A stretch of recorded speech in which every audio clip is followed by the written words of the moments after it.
The Arena Bowl kicks off in less than 48 hours. San Jose D-back Omar Smith joins us next, live from New Orleans on the Hot List. For number 5 in terms of rings. So are you the reason why teams win, or are you the Robert Horry of arena football? Right team, right time.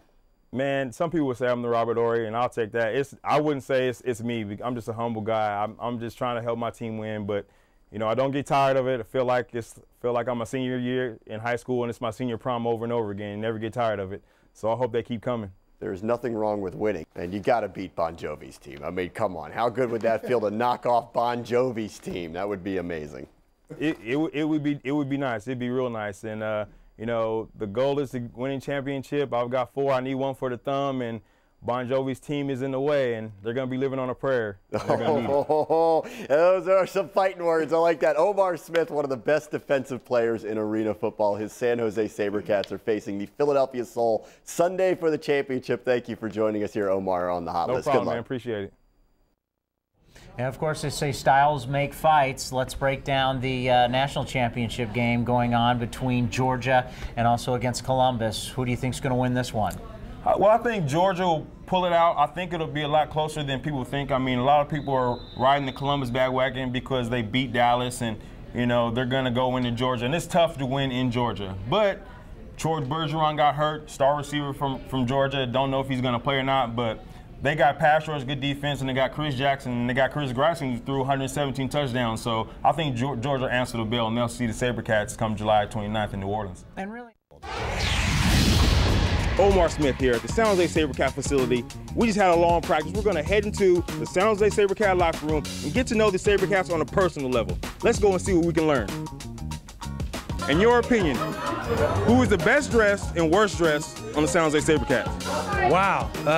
Best dressed, maybe, I might go with Omar Smith on that one. I think he does a nice job. The best celebration on the team? I gotta give it to Tristan, man. He represent, you know what I'm saying? Now the fact that he was just standing there pointing at himself saying, pick me, did that sway your decision? No, I think about it though. You came hard when you got that pick and you kicked back with the remote. I give you that one right there. Well, McNeil spent his last 8 seasons as an offensive coordinator at Los Alamitos, which is a powerhouse of the Southland. But now he's trying to bring some of that winter tradition over here. If his team overlooks Wilson, they're going to head into that big matchup with Compton with a loss. Yeah, Jeff Fisher is the gas that makes this Lakewood offense run. He's going to have a great game. He's thrown for 11 touchdowns, over 1,300 yards. If he has a good game, they can go into Compton next week undefeated in league play. Well, Kevin Lubner has been the key for the Wilson Bruins this season. He's going to have a big game if they're going to come out on top. Yeah, he can't force the ball. He's had some trouble taking the burden of the offense into his own hands. He needs to let the game come to him, and they'll be fine on offense. Jonathan Evans is the man in the Jaguars secondary. He's got to be around the football, making tackles and trying to pick off some passes if they're going to keep the Wilson Bruins out of the end zone tonight. He's a well-rounded defensive back. He can come down and make tackles. He's good at covering, and he's also like a coach on the field. So if somebody gets out of place, they're going to have to answer to him, and he's going to get them back in place. Can't go. I think El Camino will go on the same trend that they've been going, running the ball and passing the ball. If Boo Jackson doesn't return in the second half, expect to see a lot more running with J.J. Bass and Rudy Irving to protect this 24-10 lead. And what do you do if you're John Featherstone to make sure your players don't look past Golden West and then look ahead instead at Saddleback? You put in the tape of this game right here. Cerritos was overly matched, but they hung around. So this is motivation for them to go into Golden West. They're not going to be overconfident because they almost lost one tonight against Cerritos. Oh, my goodness. Rudy Irving is hammered. Woo. Hammered, smacked, put on his back. Whichever one you want to use, he was all 3. Defensive back, Dean Lang, came up and put the smack down on Rudy Irving. Wasn't concerned about the receiver lined up in front of him. He just shot from the corner position, made a huge hit. El Camino choosing not to punt the ball on 4th and 1.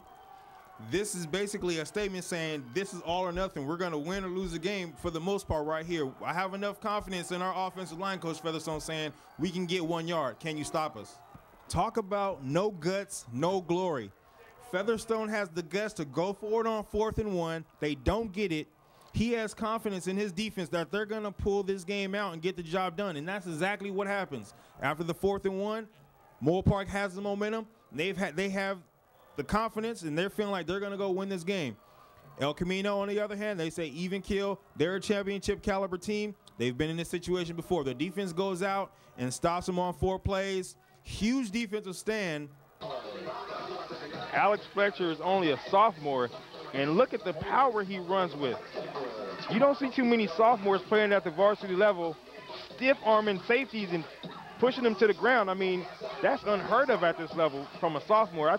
He's going to be a special player for this Lakewood Lancers. What they have to do, get the ball into James Crowley's hands downfield in that passing game. He's your leading receiver. You have nothing to lose. You're down 17-0. We're 1-7 playing against a 7-1 team.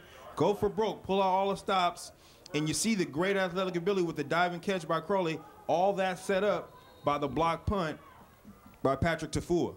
For those of you watching at home, don't turn the channel yet. Don't go for popcorn. This game is not over.